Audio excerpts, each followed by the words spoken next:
Sebenarnya perempuan dari segi jumlah kita ini dominan ya, termasuk di Kota Medan. Dari segi jumlah penduduk kita dominan. Hanya saja mungkin peran kita, partisipasi kita mungkin terutama di dunia kepemiluan itu masih minim. Ini dia 4 bincang-bincang asik soal pemilu dan segala pernak-pernik. Biar kamu ngerti dan gak malu-malui. Ngerti hakmu dan paham kewajibanmu. Asik. Ye, ye, ye. Assalamualaikum warahmatullahi wabarakatuh. Waalaikumsalam Kak Ulan. Hari ini pokoknya kita happy ya. Ini edisi spesial. Edisi spesial karena kita mengundang seseorang yang sangat sibuk sekali dan alhamdulillah beliau menyempatkan waktu juga untuk ngobrol bersama kita di sini ya. Tapi kita sapa dulu ya. Halo teman pemilih, gimana nih kabarnya? Semoga dalam keadaan sehat. Kak Ulan sehat? Alhamdulillah sehat. Amin, alhamdulillah ya. Gimana? Sehat juga, dan tentunya kita akan bahas sesuatu yang mengenai kita lah ya, dan juga mengenai teman-teman pemilih yang perempuan ya. Karena masih dalam suasana Hari Ibu kemarin-kemarin ya. Ya, tanggal 20 Desember. Tapi kalau Hari Ibu mah tiap hari ya Kak Ulan ya Iya sih harusnya. sebenarnya. Cuman mungkin ada momen-momen tertentu yang bisa kita celebrate bersama mungkin ya, untuk menghargai peran ibu baik dari di rumah maupun di luar rumah. Betul sekali. Kalau gitu langsung aja ya kita perkenalkan. Ini dia Kak Nana Wiranti. Hai. Kayak apa gitu ya? Sibuk banget loh. Iya, Ini bener. aja izin ya Kak, karena Iya. rakor ya katanya. Iya, lagi rakor. Jadi bolak-balik lah. Kebetulan rakornya di Medan, jadi masih bisa kantor balik rakor. Berkat izin pimpinan juga masih bisa lah. Masih Warawiri bisa. sana sini. Demi podcast KPUM. Iya. Oke, tapi sehat ya Kak? Alhamdulillah sehat walafiat. Hari ini agak cerah gitu ya. cerah ya, karena dipasang sesuatu yang Ada bikin merah-merah cerah. gitu. Merah-merah di sini ya. Aduh dunia persiapan. Iya. Nah, kita ngobrolin soal apa Kak Ulan?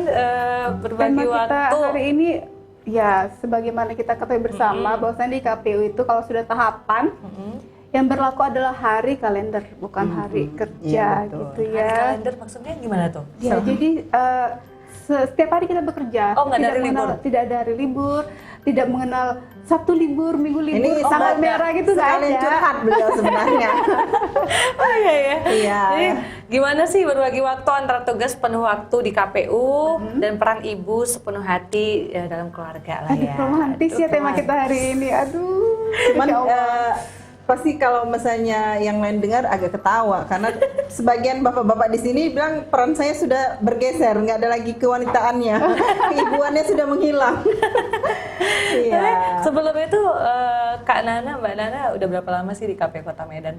Kurang lebih sudah 4 tahun lebih ya, karena kan 2018 Oktober dilantik jadi komisioner di KPU Kota Medan bersama empat rekan yang lain gitu. Jadi kurang lebih udah 4 tahun. Insya Allah kalau dihitung-hitung tinggal 10 bulan lagi sih sebenarnya masa kerjanya, karena kan periodisasi kami 5 tahunan. Jadi kurang lebih 10 tahun lagi Insya Allah selesai. Mudah-mudahan tidak ada hal-hal yang 10 bulan negatif terjadi sehingga amanah ini bisa terselesaikan dengan baik sesuai dengan jadwalnya. Nah, ini kenapa Kak Nana dulu tertarik pengen menjadi komisioner di KPU Kota Medan? Sebenarnya bukan tertarik langsung ya. Sebelum jadi komisioner KPU Kota Medan saya ini kan juga PPK. Oke. Dari sisi pengalaman atau sisi kecemplungnya gitu di dunia penyelenggara sih bisa dibilang Accidentally berarti ini ya, Pak? iya masih baru gitu, baru sekali karena Oke. tahun 2017 kalau tidak salah di bulan November saya itu dilantik juga jadi PPK di Kecamatan Medan Denai, kemudian berlanjut alhamdulillah sekitar bulan 6 2018 ada seleksi KPU, saya mencoba, alhamdulillah ada rezeki lewat, akhirnya dilantik di Oktober 2018 jadi komisioner. Jadi ber-KPU jadi penyelenggara secara langsung memang hal baru gitu, baru dari hitungan tahun. Tapi kalau misalnya mengetahui itu sudah cukup lama ya, karena sebelum jadi penyelenggara di KPU saya juga kan kebetulan sedikit menulis-nulis berita gitu Jurnalis ya. kan anak ini. Menulis-nulis berita kemarin itu berkantor dekat di sini Iya. di Medan Bisnis gitu kan. Oke. Kebetulan tugas dan tupoksinya itu bekerja meliput di KPU Kota Medan dan KPU Provinsi. Jadi disitulah mengetahui apa sih kerjaannya, gimana sih sistem kerjanya. Kalau dulu kita maunya kan cari berita gitu ya kan. Iya. Kalau Tapi sekarang terlibat setelah langsung. terlibat langsung ternyata jauh berbeda dengan yang kita lihat di luar seperti itu kan. Kalau oke. dulu kita loh kok ini begini ya, kok ini Iya. kan pengennya Banyak kan, pertanyaan gitu ya. Ternyata setelah dijalani ya ternyata memang cukup rumit menjalankan Tugas-tugas ya. tugas-tugas menjadi penyelenggara itu gitu. Karena banyak aturan-aturan yang harus di ditaati, tapi juga sembari juga melayani pemilih dan peserta ya partai politik seperti itu. Yang kan. agak sama mungkin satu hal ditarik garis merah itu benang merahnya mungkin deadline ya Mbak ya. Kalau Iya, di jurnalis itu sama-sama. pasti ada deadline gitu Iya. kan. Deadline kita juga ada deadline-nya. Kalau orang lihat kalau nggak ada tahapan santai. Iya benar. Iya, iya benar. Dan biasanya ini sekalian cerita Iya. ya. Biasanya kalau kita nggak ada tahapan itu pasti semua pada sakit nih di KPU. Iya kan? Karena Begitu. terbiasa kerja. Karena terbiasa kerjanya nggak ada nggak ada Nggak ada istirahat, nggak ya. bisa. Kebalik ya. Iya kebalik. Jadi kalau masa tahapan yang padat itu contohnya 2020 kemarin COVID kan. Itu kita alhamdulillah nggak ada yang kena COVID ya di Iya. KPU Kota Medan ini, alhamdulillah tidak ada yang kena COVID. Padahal cukup banyak kita berinteraksi dengan masyarakat, sosialisasi, pokoknya banyak kegiatan mempersiapkan tahapan 2020. Tapi setelah selesai tahapan di 2021 Satu, ya, ya. bulan Maret, mulailah satu persatu kita tumbang, ada yang kena COVID, Iya, karantina segala macam gitu. Baru terasa. Jadi iya baru terasa, badannya pun mungkin baru terasa remuk redamnya gitu ya kan. Jadi kalau selama tahapan ini alhamdulillah semuanya terjaga. Mungkin karena itu tadi kita ingatnya bukan lagi ke badan tapi menyelesaikan tanggung jawab dan pekerjaan yang ada gitu kan. Balik ke niat. Iya, begitu. Tapi menjelaskan. gimana sih bagi waktu yang memang tadi Kak disampaikan nggak kenal hari libur gitu ya. Iya. Sementara pasti punya keluarga di rumah ya. Anak ada berapa Kak Nana? Alhamdulillah ada dua. Alhamdulillah dua ya. Sepasang, satu laki-laki, satu perempuan. Iya. Usia berapa, Kak, Usia berapa? Satu 11 tahun, Hmm. satu lagi usianya 9 tahun. Ya berarti ini masih butuh perhatian ibu Iya, kan. betul Remaja, sekali. mau Iya. ke remaja ya. Mau ke remaja yang laki-lakinya. Yes. Udah mulai ditanya udah mimpi basah, alhamdulillah belum. Jadi gimana bagi waktunya? Pernah nggak mereka komplain gitu ya? Ini mama kok sibuk banget sih gitu ya? Oh sudah pasti itu ya kalau Iya. komplain ya. Sampai ada bahasa yang paling kecil yang perempuan itu kan kebetulan saya dipanggil Umi di rumah. Oh, Umi. Mamanya kawan adik itu Iya. juga kerja. Iya. Tapi kalau Sabtu Minggu itu pasti ada di Libur, rumah gitu. Umi kok kerjanya setiap hari ya? jam 4 bisa pulang kerja gitu kan. Iya, Kak. jam 4 sore bisa jemput pulang. Kalau kita kan kadang kalau memang ada waktunya kita jemput, kalau enggak gitu. Iya. Kalau membagi waktu ya pasti kalau dari segi waktu, dari segi perhatian pasti banyak yang jauh berbeda dengan ibu-ibu pada umumnya yang mungkin kerja kantoran biasa atau yang memang stay di rumah seperti itu. Pasti banyak perbedaan jauh. Anak-anak saya terutama itu pasti akan mengalami sedikit kecarian mungkin umumnya Iya. di mana Iya. di kok selalu bekerja itu pasti ada gitu. Tapi alhamdulillahnya juga ya seperti kata pepatah, di balik lelaki yang sukses pasti ada wanita ya di belakangnya yang mendukung gitu kan. Iya, betul. Sebenarnya kita pun seperti itu. Iya. Di balik perempuan yang bisa berkarir di luar pasti ada seorang suami yang ikhlas. Gitu. Kalau ikhlas ya. laki-laki mendorong ya perempuannya, kalau ini yang ikhlas. Supporting system Iya, lain juga mungkin betul orang tua, sekali. saudara gitu ya. Nah, jadi ada suami yang ikhlas, mengikhlaskan istrinya bisa lebih banyak waktu di luar. Kemudian sudah tentu pasti kalau kita ini wanita pekerja pasti sangat membutuhkan pertolongan banyak orang. Betul, Gitu. betul. Jadi mungkin kalau ibu-ibu lain bisa mandiri, masak sendiri semua sendiri, bersih rumah, mandiin anak segala macam. Kalau kita pasti akan lebih banyak membutuhkan bantuan orang gitu. Iya. Tapi bukan berarti tanggung jawab sebagai ibu ya kita Lepas, lepas, tidak. tidak. Kita tetap bertanggung jawab, kita kontrol seperti apa. Misalnya saja kayak Video saya, call kan, Mbak Ana, iya, bisa ya. untuk waktu mungkin ngecek udah sholat atau belum gitu-gitu tetap dilakukan. Atau kalau memang saya waktunya longgar tetap menjemput anak, mengantar anak seperti itu tetap dilakukan. Hanya saja mungkin tidak bisa seintens ibu-ibu yang lain seperti itu. Pernah capek nggak Mbak Nana? Oh pasti pernah, kita manusia biasa bukan robot ya kan. Pasti rasa lelah, kecewa apalagi ya sudah maksimal. Tiba-tiba datang, bukannya tidak boleh orang menyampaikan aspirasi, boleh, tapi tiba-tiba kita lagi sudah kerja nih puntang-panting nggak pulang-pulang berapa hari, tiba-tiba demo di depan, kalian makan bagaimana gaji gitu-gitu ya kan. Itu ya di awal dulu, apalagi pada saat baru dilantik, saya langsung menghadapi tahapan pemilu 2019. Tahapan yang betul-betul juga menjelang, pasti kalau menjelang itu kan ritmenya makin padat dan makin banyak masyarakat yang fokus dengan tahapan itu kan, yang mulai peduli gitu. Jadi di masa awal mungkin terkejut, ibarat kata terkejut badan kali ya, kok begini, udah keluarga ditinggal, semua sudah dilakukan secara maksimal, tapi kok kayak gini hasilnya, kok masih banyak yang protes, ada yang gitu kurang ya, sama masyarakat. Kegiatan itu beririsan kan Mbak, logistik semua di situ juga, pemungutan, penghitungan gitu yang krusial kan.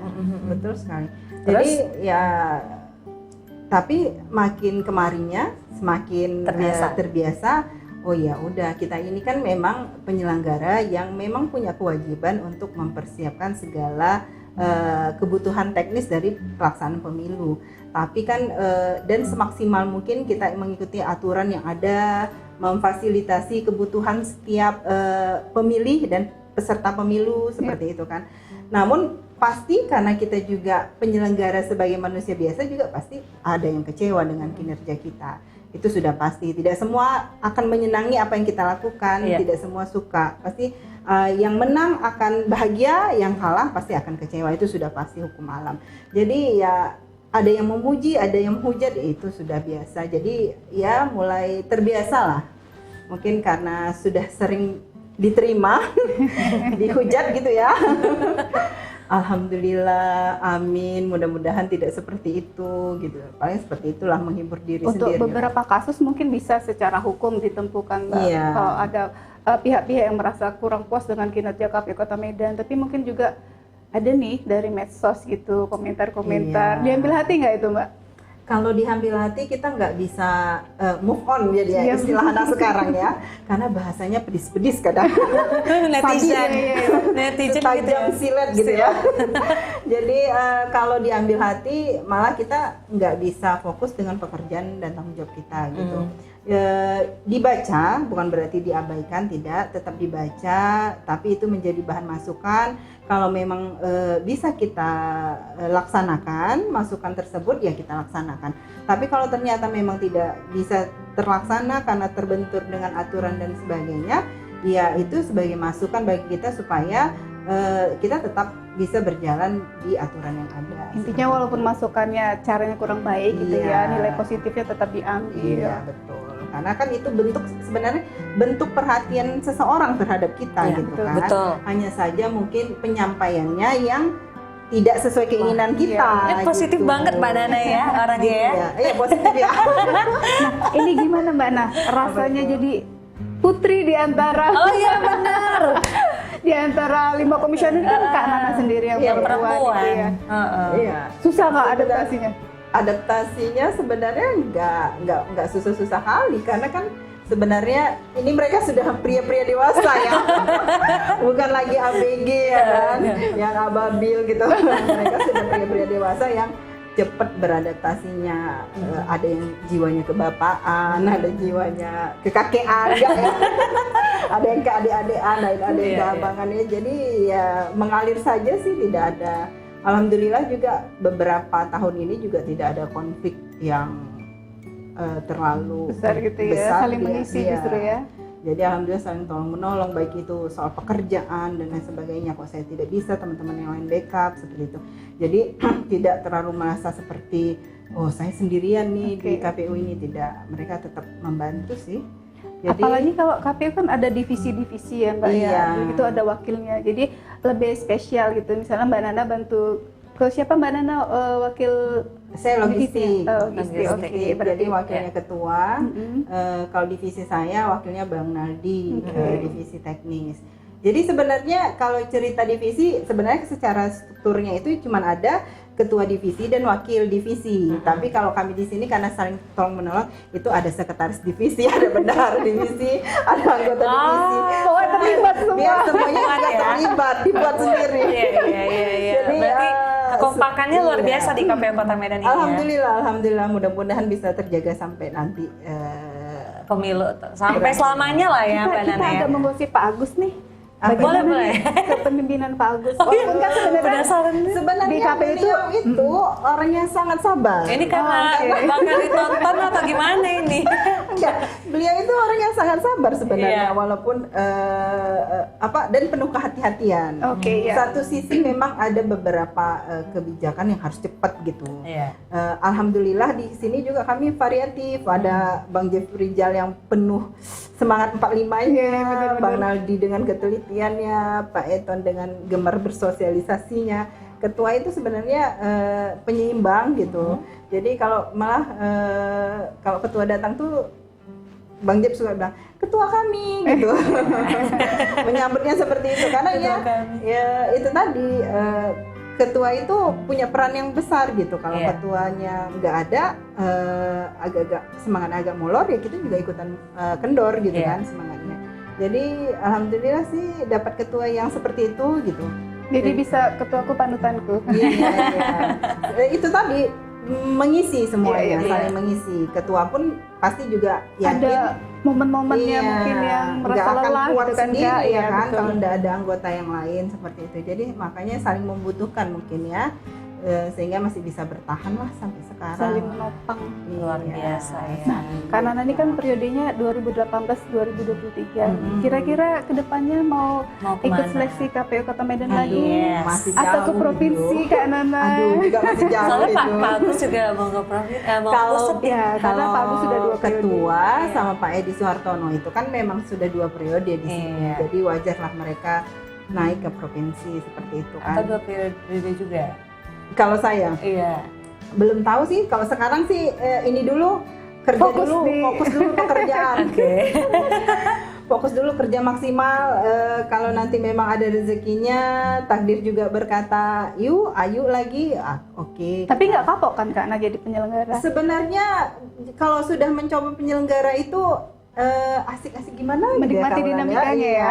Karena dia ritmenya nggak landai aja atau nggak naik aja, enggak, dia kayak naik Roller coaster. Iya betul, naik turun gitu. Iya. Jadi ya seperti itulah ber-KPU. Dan seperti itu juga berkeluarga ya kan. Yes. Tidak ada tenang aja. Pasti ada naik turunnya.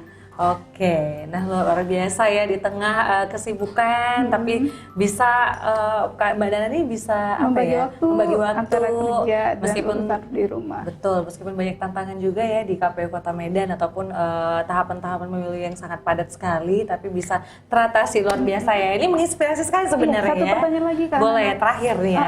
Apakah kerutan yang ada kita peroleh di kantor nih Kak Nana bawa nggak ke rumah gitu? Oh, iya Terbawa nggak bener. kira-kira ke rumah? Pernah nggak terbawa gitu emosinya? Alhamdulillah enggak gitu. Enggak ya? Alhamdulillah sekali ya sampai hari ini. Kalau lelah ya pasti lelah ya. Cuman karena kebetulan juga kita pulangnya malam ya kan. Biasa kan sampai ke rumah itu anak-anak udah tidur, kita tengok udah posisi tenang gitu kan. Tinggal dicium-cium aja. Kemudian pagi kita pun sudah beristirahat kan. Oke. Jadi mungkin kitanya lebih fresh, anak-anak sudah bangun. Jadi komunikasinya lebih baik. Dan itu tadi kalau tidak ada suami, kalau sampai rumah suaminya banyak nuntut kali ya kan, pasti kita juga akan riuh gitu. Wah, berarti Alhamdulillahnya si suami lelah ya, capek ya, iya. Oh, saling mengisi Dia ya. Jadi kalau perlu dipijit. Romantis sekali.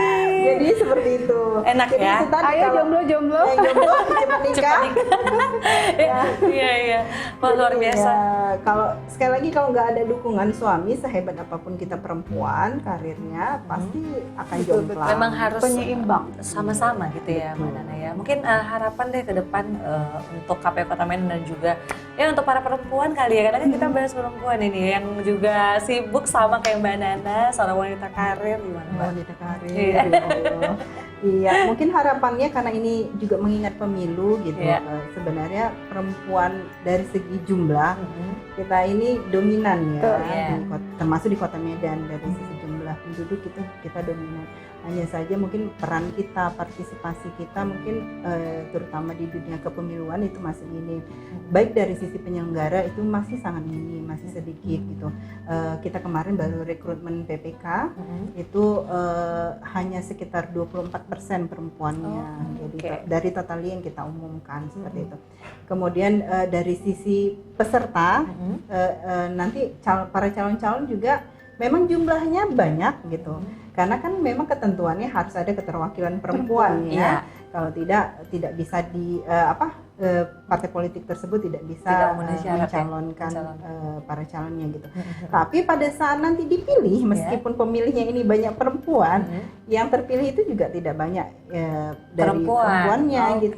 Yang terpilih itu laki-laki. Kita dari 2004 sejak pemilu langsung sampai yang terakhir ini 2019 tidak jauh-jauh dari angka 5, 6 dari 50 kursi yang diperebutkan di DPRD gitu. Jadi sebenarnya masih banyak peran perempuan yang harus kita ambil dalam pelaksanaan pemilu gitu, karena kita bercerita ini tentang pemilu ya. Baik itu jadi penyelenggaranya kayak saya bilang tadi, mau jadi pesertanya maupun jadi pemilihnya. Jadi kita harus lebih selektif. Kenapa sebenarnya harus bercerita soal gender, maksudnya tentang jenis kelamin gitu ya. Karena biasanya kita perempuan ini yang lebih paham dengan permasalahan kita ya, gitu. Paling tidak. Jadi kalau ada wakil kita perempuan duduk di dewan, kita berharapnya nanti perwakilan kita ini yang lebih bisa menyuarakan suara-suara atau kebutuhan-kebutuhan perempuan yang ada di masyarakat seperti itu. Bukan berarti bapak-bapak enggak bisa, tapi biasanya kita lebih memahami gitu kan. Ngerumpi pun kita lebih kita sesama perempuan. Betul. Jadi mungkin seperti itu, mulailah kita perempuan di Kota Medan ini karena dari segi SDM-nya kita cukup mumpuni gitu, cukup berkualitas. Banyak sebenarnya perempuan-perempuan yang berkualitas itu cuma tidak tersorot, tidak diusung, tidak diberikan peluang karena kita ini mungkin wanita ketimuran. Kalau tidak disodor, tidak dipaksa, kita malu-malu gitu ya. Mungkin itu yang harus digali lagi gitu supaya dalam pemilu 2024 mendatang peran perempuan ini lebih banyak terlibat dalam baik itu penyelenggara, peserta maupun pemilihnya nanti. Keren banget. Keren, sangat menginspirasi sekali Mbak Nana Wiranti ini ya. Terima kasih banyak Mbak Nana. Mudah-mudahan juga semakin banyak perempuan-perempuan yang seperti Mbak Nana ini ya. Ikut jadi PPS. Kita lihat nanti ya, doain aja. Dia sudah mikirin, aduh kerjaannya banyak ini. Tapi adik saya pengen ikut katanya. Ini kayaknya ada ini ya, jalur belakang ini. Enggak, tertarik karena Kak Gina sudah promosi. Iya, Sudah promosi soal penyelenggara. Betul sekali. Oke, teman pemilih, tentunya terima kasih sudah menyaksikan podcast KPUM ya. Terus saksikan podcast KPUM. Jangan lupa ya, subscribe, like, komen, itu paling penting loh supaya nggak ketinggalan informasi-informasi seputar pemilu dan juga dari KPU Kota Medan. Oke, kalau gitu kita pamit ya. Terima kasih. Sampai jumpa.